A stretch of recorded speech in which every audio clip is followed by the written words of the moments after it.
శివాజీ గారు నా అభిమానత, నాకు ఈ విషయం తెలియదు, వినండి. ఇంద్ర జప్పా కానీ వీడు చేసే పనులు చాలా విచిత్రంగా ఉన్నాయి. వాడు చెప్పే మాటలు. శివాజీ ఎంత దొంగల కొడుకు అంటే, నా అంబిషన్ ఆ 10th క్లాస్ ఫెయిల్ అయిపోయిన లంజ. ఏమండి మీఠా గారు, మీరు ఆ బూతులు పంచకు ఆపండి. అసభ్యకరంగా మాట్లాడాడు. ఆయన మీరేమంటారు? ఫస్ట్ ఆయన ఏ దేశం తిరగడం నేను కోరుకుంటున్నా.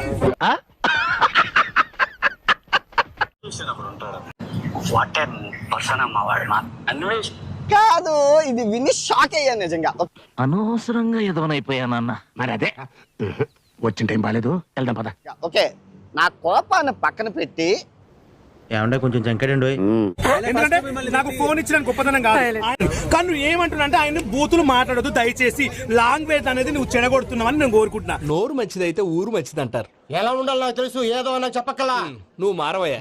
శివాజీ గారు, నేను మిమ్మల్ని అన్న మాటల్ని నేను వెనక్కి తీసుకుంటాను. ఇప్పుడు చెప్పేది ఇప్పుడా? అమ్మ దేవుడికి ఎంత తెలుసు, నాకు అంతకన్నా తెలుసు. నాకే అంత తెలుసు. నేను పట్టిన గుండెలకి 3 కాళ్ళు. నేను చెప్పింది విని సావు, బాగుపడతావు. తగ్గించుకుంటే మంచిది. నేను కూడా మిమ్మల్ని అన్న బూతులు గాని వాటిలు గాని వెనక్కి తీసుకుని క్షమాపణ చెప్తున్నాను. కాదు, సారీ అంటే సారీ. ప్రతి వాళ్ళు తప్పులు చేయడం సారీ అని చెప్పడం చూడట్లేదు ఈ మధ్య. మేము మీ కంటెంట్ అదే చెప్తున్నాను. నోటి దోలనండి నిజం అనుకోండి. ఒకప్పుడు బాగుండేది, ఇప్పుడు నచ్చట్లేదు బ్రో.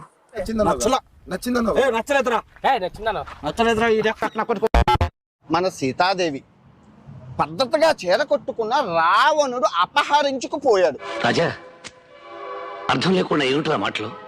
అమ్మాయిని నిందించకుండా అబ్బాయి యొక్క మైండ్ సెట్ మారాలని మీరు చెప్పాలి.